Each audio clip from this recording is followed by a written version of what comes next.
agriculture, power and infrastructure. These are the four verticals which we will hear, and in the final session, the groups will make a presentation before the Honorable CM. I am sure that we will benefit a lot from today's deliberations, and this will prove to be a turning point in not only fulfilling the CM's dreams, but also the aspirations of the people of the nation. Thank you. Thank you, sir. I would now like to welcome the Honorable Finance Minister, Shri Kmलन, for the welcome address.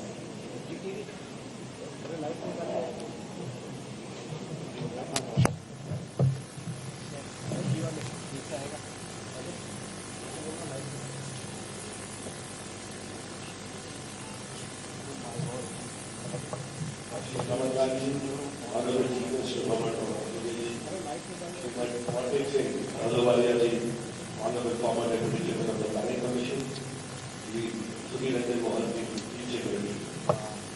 yes, from India and abroad. I have the privilege of welcoming the Honorable Singh Ahluwalia, former Deputy Chairman of the Planning Commission. Shri Ahluwalia is one of the foremost thinkers of economic and financial policy matters in the world. He has been a key figure in the Indian economic reform process on a continuous basis from the mid-1980s. He has served as Special Secretary to Prime Minister Rajiv Gandhi and D.P. Singh, as Secretary Commerce, the Secretary Economic Affairs and Finance Secretary, and as Member of Planning Commission and Member of the Economic Advisory Council to the Prime Minister. We are also looking forward to reading the new book by Shri Ahluwalia, Backstage, the story behind India's high growth years. Maybe you will share with us the recipe for remaining high growth. I welcome Shri Kmलन, Honorable Chief Minister and the leader of the government in Madhya Pradesh. He has a very long and distinguished career in public affairs. He was elected for the first time for the Lok Sabha from Chhindwara Parliamentary constituency of Madhya Pradesh in the year 1980. He was re-elected 9th time from Chhindwara in 2014. During his long tenure at the Parliament, he handled various assignments, including ministries of Environment and Forest, Textiles, Commerce and Industry, Road Transport and Highway, and Urban Development. Since December 2018, he is the Chief Minister of our government. Under his dynamic leadership, we have taken a number of initiatives, including Jai Kisan Mafi, lowering electricity charges for domestic and agricultural consumers, and a large number of states to facilitate industrial development. Just to name a few. We have been successful in finding new sources of revenue and increasing revenue from traditional sources. For example, we formulated the state sand policy. This is expected to increase revenues from around 250 crores to 200 crores per year. We have also started thinking about alternate project financing. For example, a road can be built purely from government budgetary support or from a PPP model focused on toll collection, or a mixed PPP model with toll collection coupled with revenues from adjoining land facility development. These models need to be developed based on local conditions, and I am sure many more models will be discussed today. Wherever alternate finance is feasible, it should be employed. This would allow us to free our state budgetary space, which can then be used for funding other priorities of the state government. I also welcome today colleagues in the Council of Ministers,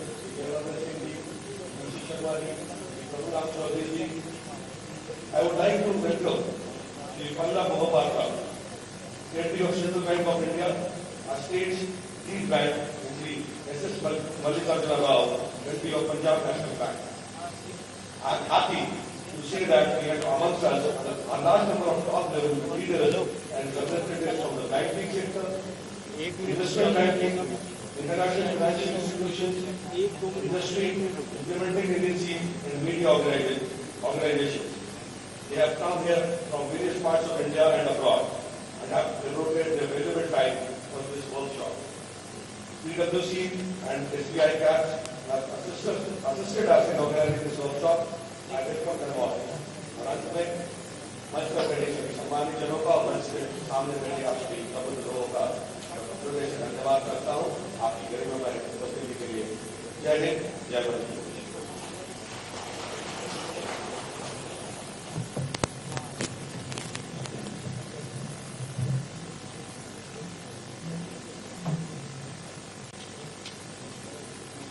Thank you, sir. May I now request the Honorable Chief Minister, Shri Kmलन, to share his vision and give us his words of guidance on the way forward.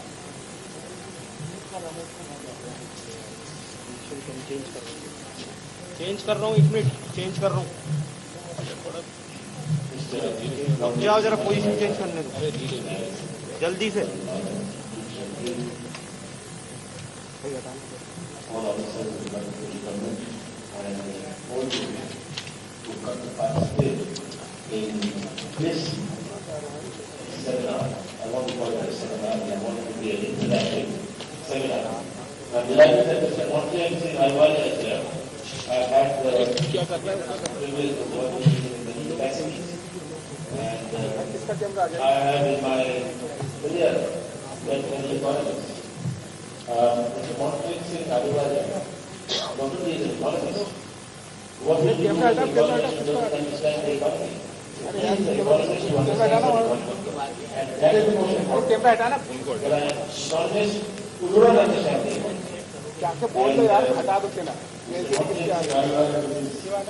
His large experience in engaging in various sectors, including the role in changing the course of the country, the liberalization brought about in 1991 by Dr. Kmलन. And thereafter, the continued thrust towards transforming India by Dr. Kmलन. I've been thinking of having such a workshop and a seminar for some time. I'm conscious that I have no contribution to make. Let me confess that. I'm not here to make a contribution. I am here to understand and look at the summary coming towards the end of this seminar. We have been looking at the new challenges. The world has changed. The financial world has changed. India has changed. India's financial world has changed. We are today a country, the largest aspirational society of this planet. The youth of 20 years ago were a different kind of youth. Today's youth is a different kind of youth, different kind of aspirations. How do we address these aspirations? This will be a challenge for any government. And unless this challenge is addressed, those, the youth, who are going to be the future of this country or will be the builders of this country, are not going to accept this. And many times, at all levels, whether it's a government, bureaucratic, banking, don't recognize the change in India. The change in India, we have to accept. We not only have to accept, we have to adopt ourselves to it and adapt ourselves to it. In a changing financial world, how the banks have changed. We are seeing the banks, instead of becoming financial institutions, are becoming, all over the world, are becoming IT. Banks are dictating the development of IT. And banks will be big IT companies themselves also doing banking. That is what is going to happen in the future. So, with these changes, how do we look at state finances?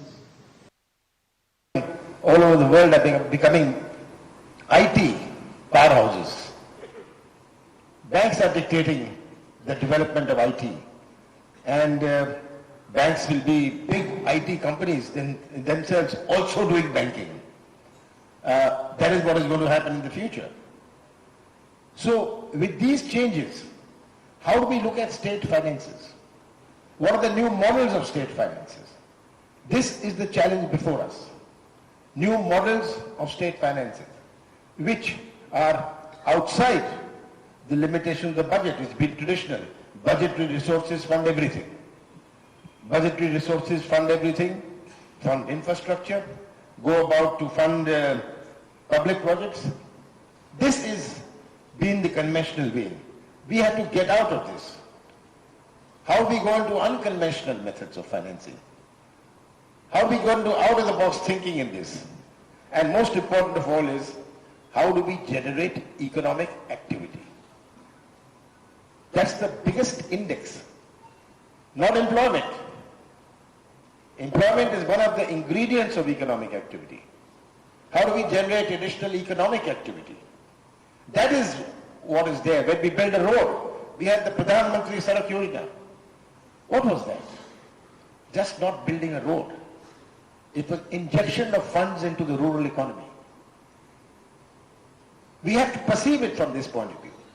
That we are transferring funds into the rural economy by this Pradhan Mantri Sadak Yojana. It did also build a road. But everything was local. The mitti, the gitti, the labor, all that was local. And that generated substantial economic activity. What are the various methods by which we can generate economic activity in the state? How do we create an atmosphere?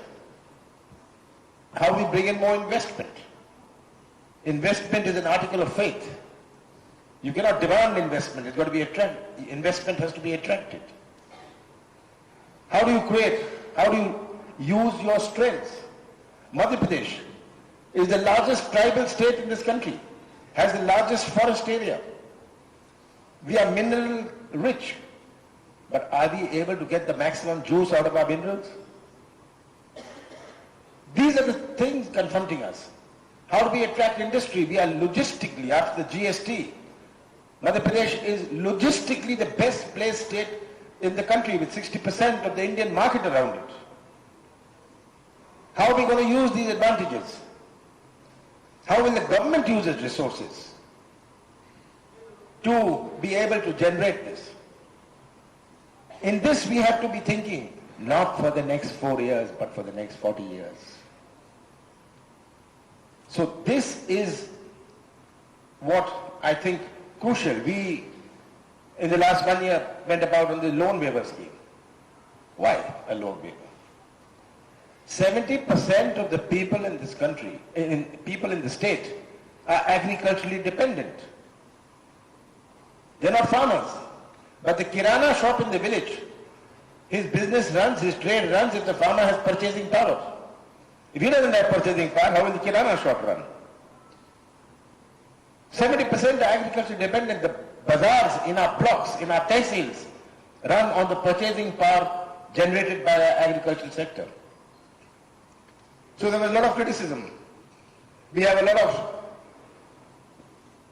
economists, or whatever they want to call themselves, saying this is a wrong thing. Some bankers also said this is a wrong thing. This is not the right way of doing it. It may not be the best. The best is what? To have profitable agriculture. You can't have the best, let's do the second best. That was my approach to it. How do we convert traditional agriculture into modern agriculture? How do we convert the dhoti and pajama farmer from a jean and t-shirt farmer?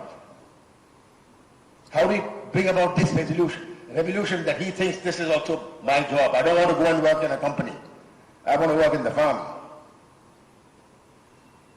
The future of horticulture is one of the biggest opportunities for Madhya Pradesh. Horticulture in Madhya Pradesh and is going to be a huge opportunity. It's my effort to make Madhya Pradesh the horticultural capital of this country. We are the largest producers of pulses, oilseeds, oranges, spices, gram. We are the second largest producers of garlic, guava, onion, green peas, green chili, black gram, and maize. But you could be a producer. How do you create a market? How do you create the processing? This is what we have to be thinking about. And unless the whole chain is there, our whole agriculture in India, 20 years ago, agriculture strategy was a strategy to deal with shortages. Today the challenge in agriculture is of excess. The challenge in agriculture is one of excess, not of shortages. How is this going to be addressed? Are our mandis going to be able to cope with this? Is our Mandi Act, the APMC Act, in conformity with the changed circumstances? These are the things we're going to be looking at if we want to generate economic activity. And this is where our budgetary resources come in. What can we do outside our budgetary resources? Everything has been conventionally based on the budget allows this and the budget allows that. How do we remain within the confines of the FRBM? The FRBM came in when there was a different world. There was a different kind of economy. What is the sense of FRBM today? That's for you all to also think about. Does the United States have a FRBM? Largest deficit country in the world? The big economies, do they have a FRBM? So we are, I'd say, strangulating ourselves, throttling ourselves with some of the old ideas. And we are going to be looking at how we can deal with the FRBM. If it was in today's context, I would have never accepted endorsing the FRBM. Because so much has changed. The question is today, how do we supplement our budgetary resources? By what methods? Government has so many kinds of expenses. Our budgetary resources, with the new budget coming, where 14,000 crores, 14,200 crores has been reduced from the devolution to us. How do we deal with that? How do we deal with climatic challenges? Last year we had excessive rainfall. 8,000 crores is what we need to compensate the farmer. Where will that money come from? 14,000 crores is the reduction. 14,300, 14,000, I forget what the 14,233 crores is as per the revised estimates in the budget this year. Where do these resources come from? So we have to think of new methods. How can the government come up with comfort letters to the banks? I've talked to some of the banks casually, saying that we have to make these payments for this, and what are the kind of paper you discount, where the government will bear the interest. We got to think of many new methods. What do we think of annuity? What do we think of hybrid annuity? Does it fly? And if it flies, in what kind of project it flies? What are the kind of concession agreements we need to make? We got so much of land in Madhya Pradesh. Why can't we give usage rights to people to do horticulture? We allot land for industry. Why don't we allot land for horticulture? So, it is in these areas we got to think, but to think in these areas, these all will require huge budgetary resources. If we talk of allocation of land, we'll need to give them electricity. We'll need to give them water. That will be a budgetary resource. So, I am delighted that from all sectors, from the banking sector, from finance, from the private sector, all of you are here. This is to throw up ideas. Not only throw up ideas, I would urge you all also to direct your own thinking into what is the changed India, what is the changed financial world of India. What do we need to do in our state so that we are able to build a Madhya Pradesh? A couple of weeks ago we released a paper, our Vision to Delivery Roadmap of 2025. It was released in this very hall by Dr. Manmohan Singh. What is our vision? These are things. We are bringing in the right to for clearances. To give clearances, we are bringing in legislation which is going to simplify procedures. In 7 days this will happen, in 6 days this will happen, otherwise it's a deemed approval. In this, many areas, governance is going to change. I used to always say when I was in the government of India, that the biggest reform we have to do is the reform in governance.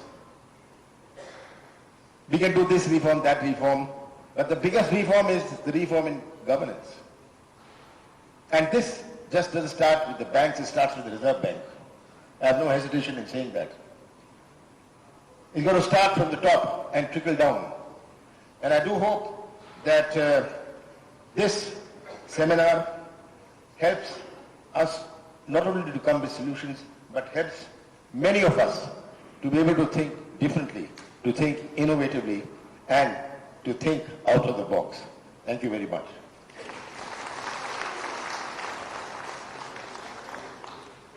Thank you, sir. I'm sure your words will be at the heart of meaningful discussions today and pave the way for innovative ideas in governance and policy making. Ladies and gentlemen, we have with us today Shri Montek Singh Ahluwalia, Visiting Professor, Stern School of Management, New York, and former Deputy Chairman of the Planning Commission of India. Shri Ahluwalia is one of the foremost thinkers on economic and financial policy in the world and has served for many years in the Government of India and international organizations like the IMF and the World Bank. In recognition of his service to the country, he has been conferred the Padma Vibhushan in the year 2011. I invite him to address the gathering with his words of wisdom.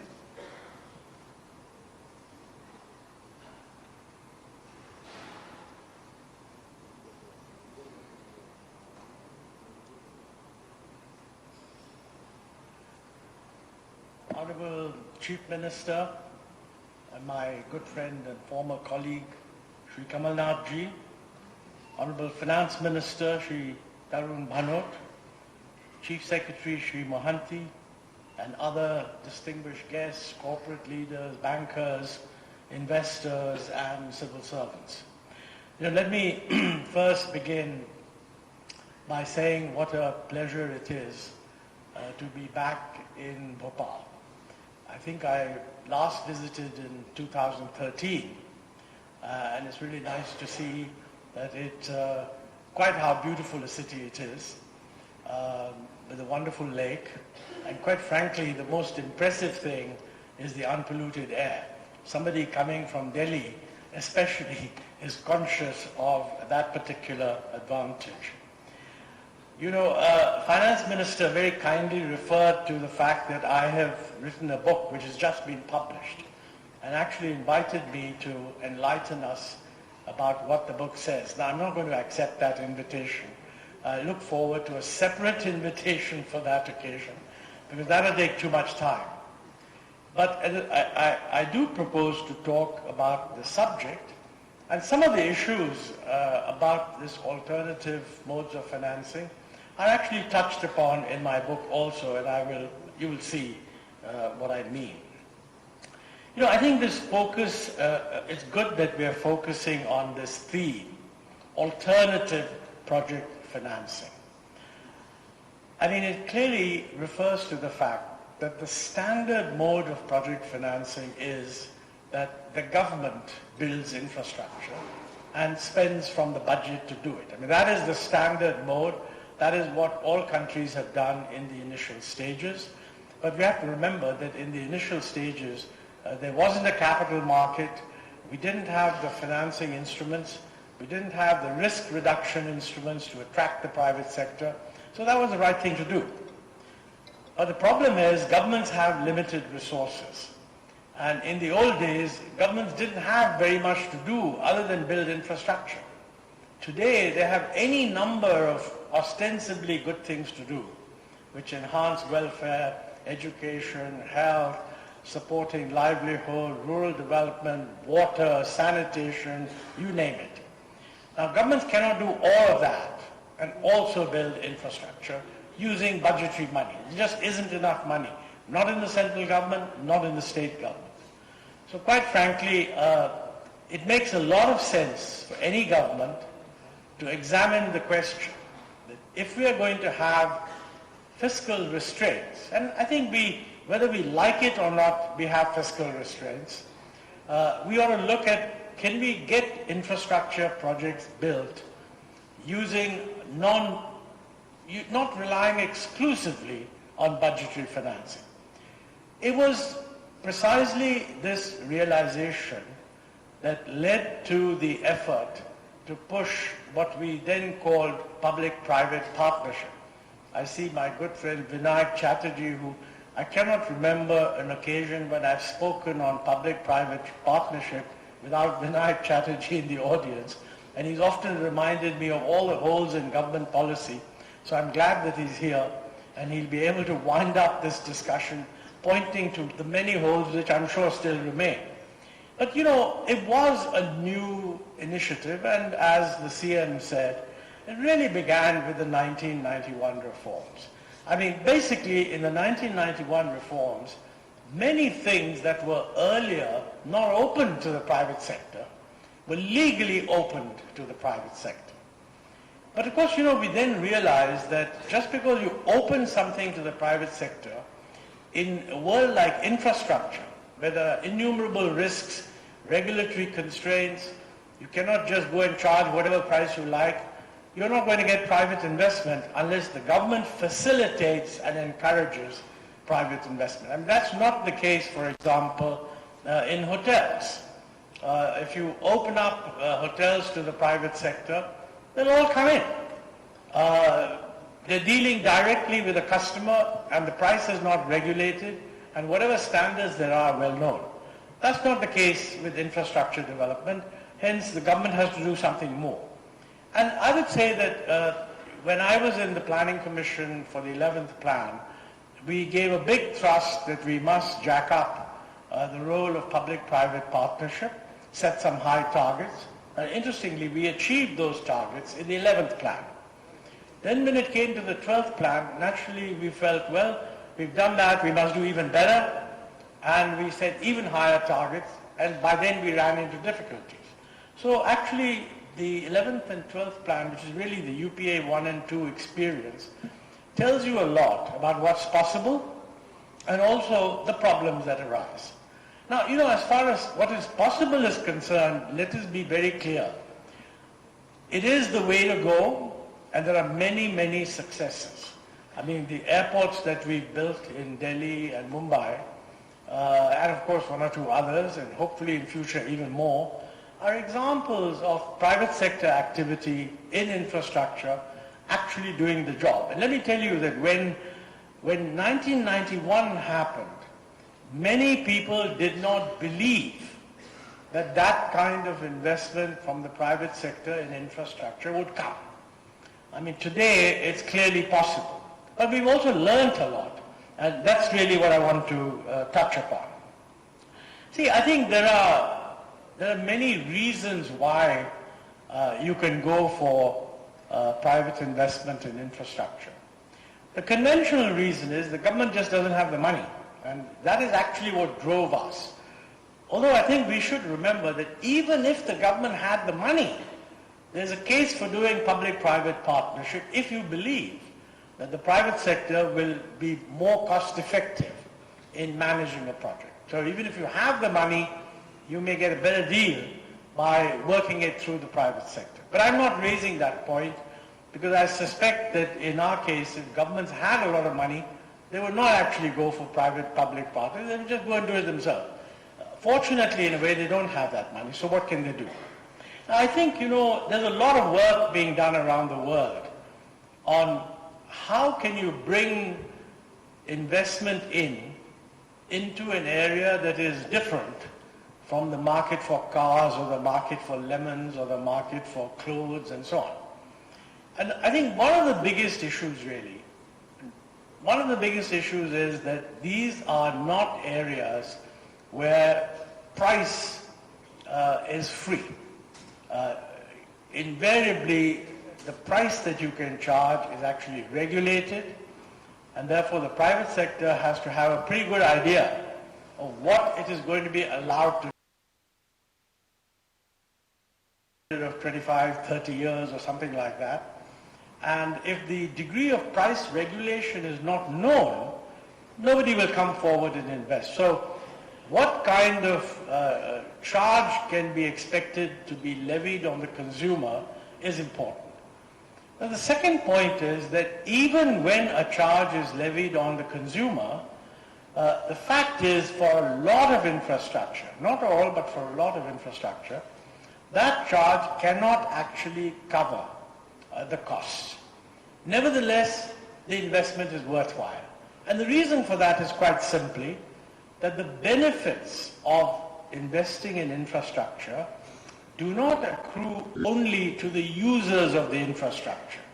I mean, when you build a road from A to B, it's not, you can't charge the entire cost on the fellows who use the road, because building that road opens up an entire new economy, creates many beneficiaries, some of whom may not directly even be aware that they're being benefited. So somewhere or the other, that cost has to be covered by the government. So the first point I think to note is that there are some infrastructure projects, like for example airports, seaports, etc., where by virtue of providing the relevant location, you can get the private sector to invest as long as you have a reasonably predictable degree of regulation on the charge, and investment will come. But when it comes to roads and so on, the user charge is not going to cover costs plus returns, and therefore the government has to put in some money. Now, even though the government has to put in some money, the critical point is that what the government has to put in is less than what it would have to put in if it built the entire infrastructure itself. And that was the logic, that was why we pushed for PPP, and we created a whole system to push it, and then it ran into various problems. We began to see how we could identify them. I don't think those problems have been resolved even today, but no doubt efforts are being made to handle them. So I think if you're going to do alternative measures of financing, one should have a good idea of what those problems are and some idea of how to handle them. Now, you know, I think, for example, one of the issues that comes up, I mentioned already the uncertainty that might be associated with the charge that can be made by the investor. Linked to that is political risk. You know, we've had many cases. Most recently, the government in Andhra Pradesh has basically completely cancelled a set of decisions taken by the previous government, including in building a huge new capital city. Now, you know, whatever the merits of that, plus or minus, from the investor's point of view, I don't know how advanced they had got to actually committing money, but from the investor's point of view, one of the signals it sends is that, look, if you get into a public-private partnership investment, the chance that the decision will be revoked by a subsequent government is not zero. In a way, this decision imposes costs not just on Andhra Pradesh, but actually on all other states, and I mentioned this in my book. We should nationally think of ways where such risks can be mitigated. But maybe a state government can find its own ways of mitigating such risk. And critically, one of the things is that the procedures that are followed in choosing a public-private partnership project should be at a very high level of transparency, so that nobody can just loosely go and say, oh, there was something wrong. I mean, you know, we are running a system in which the best way of attracting any attention is to allege corruption anywhere. I mean, if somebody were to get up and say, this decision is technically wrong, and it would lead to a complete waste of resources because it's technically flawed, I don't think you'd get mentioned even on page 14 of the newspaper. But if you can say that there was corruption involved, headline news. So, I mean, you know, investors are not fools, they know that. So I think state governments need to consider, if you want to have alternative modes of financing, what's the best way of mitigating political risk? You know, in other countries, many different ways have been tried, And I mean, I advocated some of this when I was a deputy chairman, but it was towards the end of our stay, because it takes time to learn things, and it didn't get done. It hasn't been done even now. But you know, one thing we should consider is, should we have a law on public-private partnership?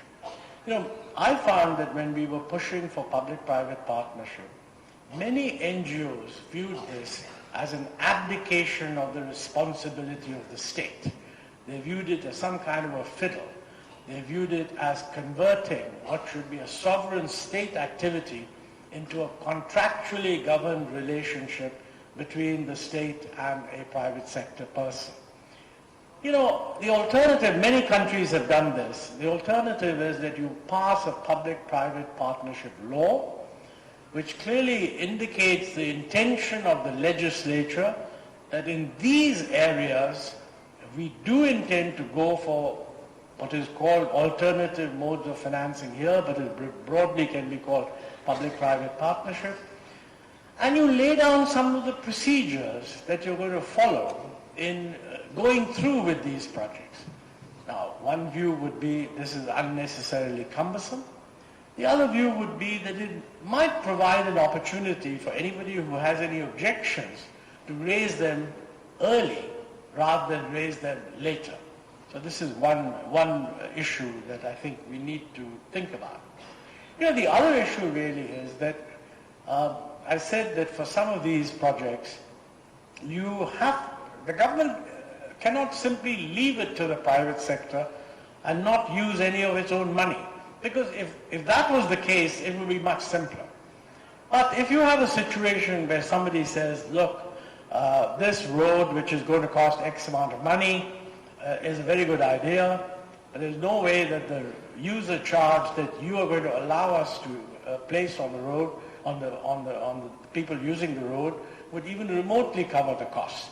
So you have to do one of two things. You either subsidize the capital costs, so I have to cover a much smaller amount of equity plus debt, or you subsidize, you give me a payment per user. I mean, if you have a road where you're monitoring how many cars go through, you subsidize per user depending on usage. Now that has the problem that if there's no usage, then the demand risk is being borne entirely by the project developer. You could do better than that and say, well, look, I give you so much per year, which is sort of your estimate of what you would subsidize if the traffic came up to expectations, and which also means that if traffic exceeds expectation, the private investor benefits. If it falls short of expectation, well then basically you don't get, he loses out because your subsidy doesn't actually cover the returns. So, you know, these are different ways, and each project, I mean, maybe you want different ways for different circumstances, but you want to lay out a whole template so that whoever's doing this alternative form of financing can choose which ones they want. Now, you know, this is related also to the concern I'm sure that any finance ministry would have, that how do you keep the commitments you're making within budgetary constraints. I mean, one of the problems with public-private partnership type initiatives is that they're committing the government to spending money over time. I mean, for example, if you're subsidizing the capital cost, let's say in the central government we had said up to X% of the capital cost with a competitive bid, so the bidder who wants the lowest percentage gets the project. That is done as the project is completed. So there's no immediate budgetary implication, but there is a budgetary implication over the next few years when the project is completed. You know, that can be fitted into budgetary planning because most finance ministries look 3-4 years ahead, so they know what's happening. But suppose you do it differently. You say, look, I'm not going to give you any money for the capital cost, but I'll give you an annuity for the next 20 years. I'll pay you so much per year. Now, any responsible finance ministry would want to know, how do I fit this into my budgetary thinking? Now here you've got two separate problems. One problem is an internal one. That is, how does the finance department make up its mind and how much of these obligations to allow? I'm sure finance departments have their own ways of reaching the right solution, but that's something they can easily do. The other question that comes up is, how does this relate to the FRBM commitments? Now here, I think there's a lot of ambiguity. Because, you know, if a private sector fellow says that, look, I'm going to take a debt of 1,000 crores, but you know, the project may fail and therefore I may not be able to repay the debt. So why don't you guarantee this debt? That is, if I don't pay it, you'll pay it. You'll guarantee either the whole of it or a part of it or whatever. Now that would be covered under the FRBM limit of guarantee. But if you simply take on the obligation that, look, I have nothing to do with your debt, you incur your debt, but I'm going to pay you X amount of money for the next 20 years, that is a liability, but is not covered under the FRBM guarantee, strictly speaking. So that gives you a little bit of flexibility that if you want to avoid the guaranteeing restrictions on the FRBM, you could do it this way. You know, my feeling is we need to rethink the FRBM also. Because to my mind, it doesn't make sense to be able to evade the guarantee issue entirely by giving non-guarantee, by undertaking payment liabilities over 20 years that are not covered. So maybe one needs to think whether the FRBM limit on guarantee, whether guarantees for designated infrastructure projects should be exempted from the limit. You know, I think the logic of the limit is really that debt is bad, or debt beyond a certain level is bad. At the back of people's mind, the feeling is that if you are incurring debt for non-productive purposes, I mean, if you were incurring debt, for example, just to give a food subsidy, which the central government now is doing, because we're not paying the FCI, the amount that is due, but we're letting the FCI borrow, sort of off-budget borrowing. But that is really something that should come out of the budget itself.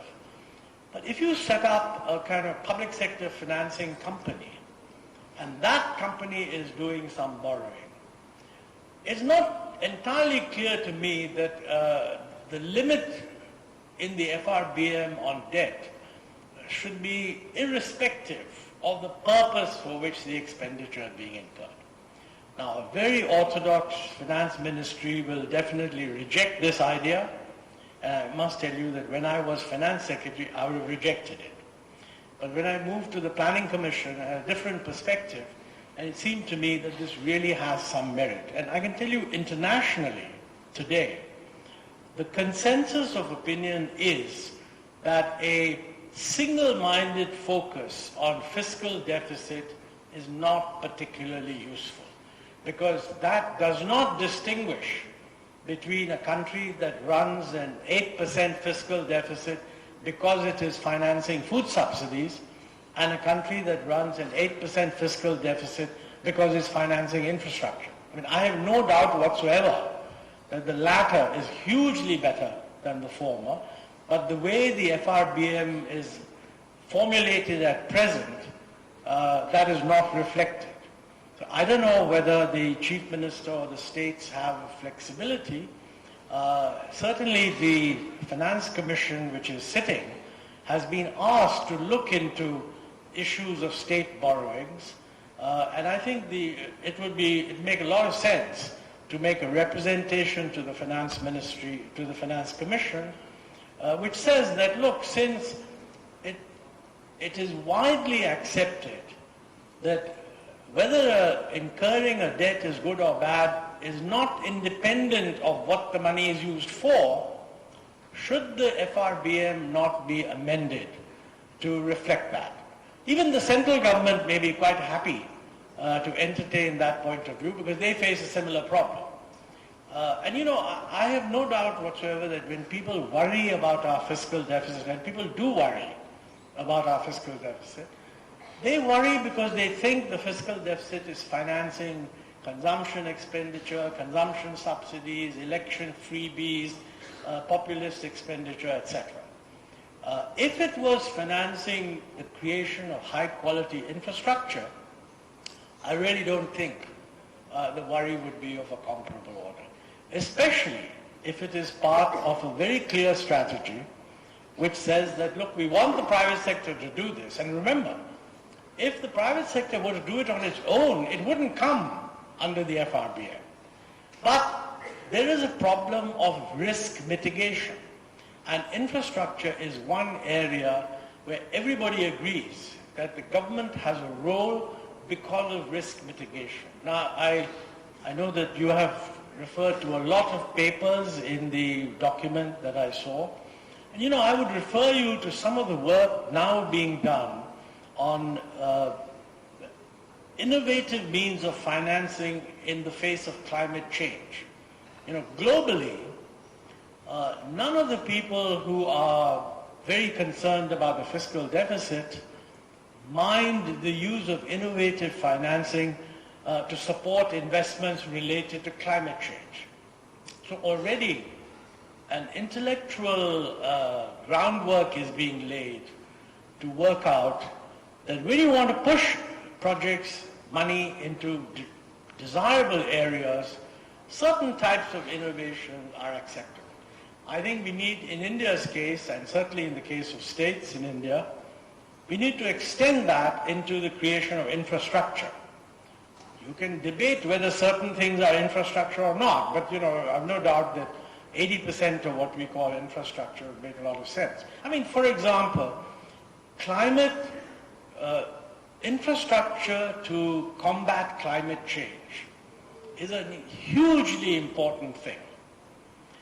Take the simplest, I mean, Madhya Pradesh, according to the Niti Aayog, does very well on the water management. I think you're ranked third, whereas in most other dimensions you're ranked about 14 or 15. In water management you're ranked very high.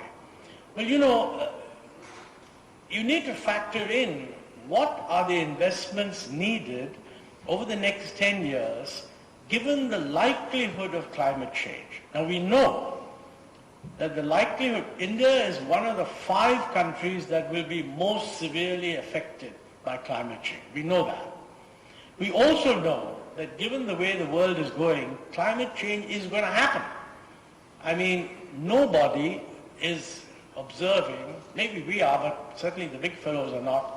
They're not observing the promises they made in Paris on mitigation.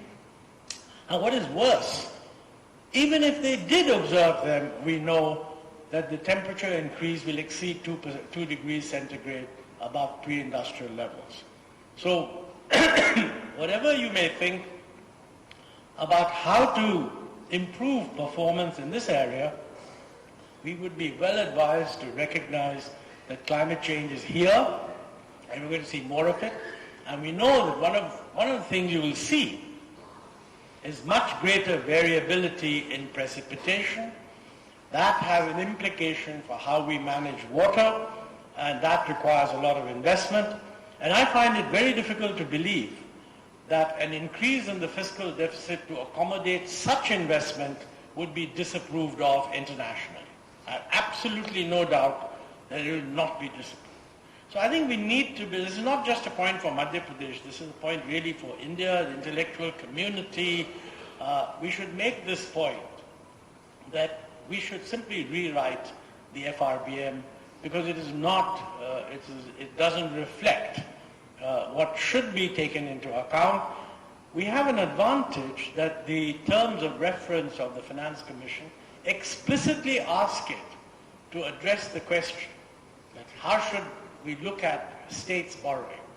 So my limited suggestion is that states should be encouraged to set up systems which would enable borrowing to be used for PPP type activities in designated infrastructure. I mean, you can exclude luxury hotels, even though they're quite useful also, but you make it basic infrastructure roads, rails, urban metros, sewage, sanitation, irrigation, water management, afforestation, those kinds of things. You know, there's one other point that I should make, and that is one of the areas where Madhya Pradesh has a great advantage is that you have a much higher ratio forest area compared to other states. I used to say this, by the way, about the Northeast when I was deputy chairman, because, you know, this came up very sharply in the Andaman and Nicobar. That's not the Northeast, but sort of out there. 93% wooded. And when the tsunami came, lots of people got disrupted.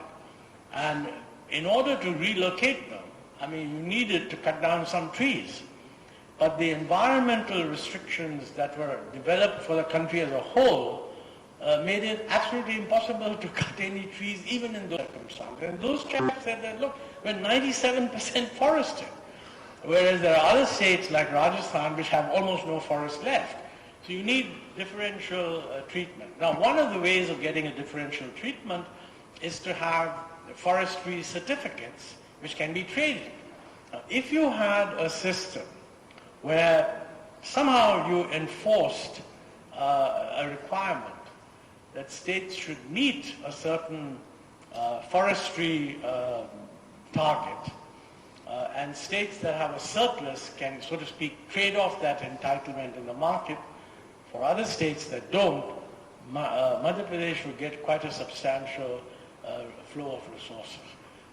Now, since you can't have trading, maybe you can put it into the Finance Commission as one of the elements that has to be taken into account in order to allocate resources. I mean, they have submitted a recommendation for the first year, but the full recommendation for 5 years is still to be submitted.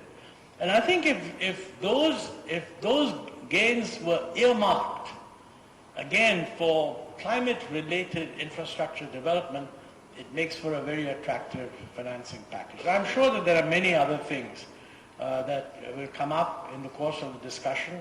Let me just say it's a great pleasure to be invited to participate in this very important occasion. And I look forward to seeing whatever report is produced out of the proceedings, if only to educate myself, and maybe I'll take up some of these matters in things that I write about. So thank you very much, Mr. Chief Minister and others, for inviting me. Nice to be here. Thank you.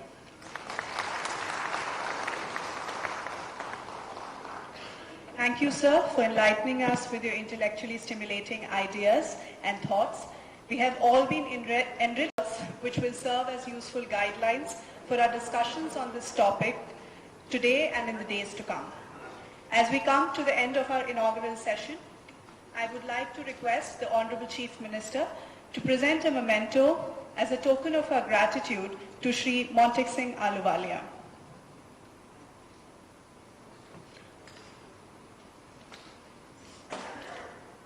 The memento consists of a Chanderi stole, which showcases the fine and delicate weave of our traditional handlooms with a motif of the Badal Mahal Chanderi woven into it, and a Gond painting made by the largest tribe in Madhya Pradesh, the Gonds, which is a distinct art form inspired by the various themes of natural elements. I would like to thank our esteemed dignitaries and our guests for gracing today's program. And I invite you all to join us now for high tea in the lobby outside.